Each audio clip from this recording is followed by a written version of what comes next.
आयला और रमला के तमाम मसाइल खत्म हो जाएंगे, मगर अचानक ऐसा मोड़ आया जिसने सबको हैरान कर दिया। जब आयला को अपनी गलतियों का एहसास होता है तो वो बीजान के घर से वापस के घर आ जाती है। वो अपने हाथों से अच्छा खाना बनाती है, पूरा घर सजाती है, कमरा खूबसूरत अंदाज में डेकोरेट करती है और सर्ख अरूसी लिबास पहनकर ओं का इंतजार करती है। जब ओन घर आता है तो वो आयला को अजीब नजरों से देखता है। आयला मुस्कुराते हुए पूछती है, ओन आप मुझे इस तरह क्यों देख रहे हैं? ओन जवाब देता है, ये सब तुमने किसके लिए किया है? आयला कहती है, मेरी जिंदगी में आपके सिवा कोई नहीं, ये सब सिर्फ आपके लिए क्या है? लेकिन ओन कहता है, आयला तुमने ये सब करने में बहुत देर कर दी, तुमने मुझे अपना शौहर मानने में बहुत देर लगा दी। ये सुनकर आयला के होश उड़ जाते हैं। वो परेशान होकर पूछती है, आप ये क्या कह रहे हैं? हम दोनों तो एक साथ हैं, फिर देर किस बात की? ओन एक ऐसा इंकिशाफ करता है जिससे आयला की दुनिया ही बदल जाती है। वो कहता है, मैं अभी वकील के पास से आ रहा हूँ और मैंने तलाक के कागजात पर दस्तखत कर दिए हैं। ये सुनते ही आयला के कदमों तले जमीन निकल जाती है। वो दीवार का सहारा लेकर रोते हुए कहती है, ओन आपने ये क्या कर दिया? मुझे अब एहसास हुआ है कि मैं आपसे मोहब्बत करने लगी हूँ। ओन जवाब देता है, तुमने मेरे साथ जो कुछ किया इसके बाद भी तुम कहती हो कि तुम मुझसे मोहब्बत करती हो। आयला रोते हुए कहती है, ये सब सिर्फ एक गलत फहमी की वजह से हुआ था, मुझे हकीकत का इल्म नहीं था, तुम्हें इतनी जल्दी इतना बड़ा फैसला नहीं करना चाहिए था। ओन कहता है, गलत फहमियां वहाँ पैदा होती हैं जहाँ मोहब्बत न हो, जहाँ सच्ची मोहब्बत होती है वहाँ गलत फहमियों की कोई गुंजाइश नहीं रहती।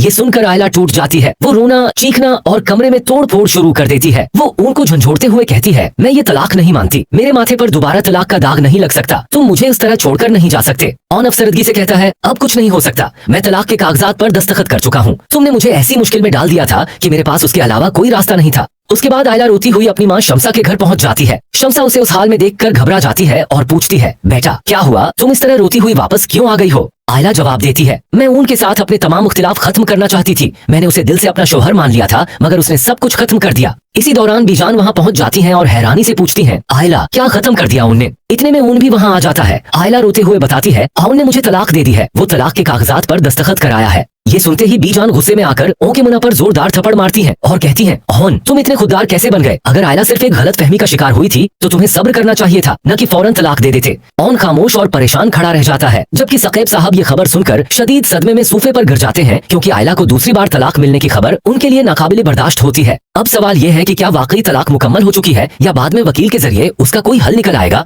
दूसरी तरफ हिशाम की तबीयत अचानक बहुत खराब हो जाती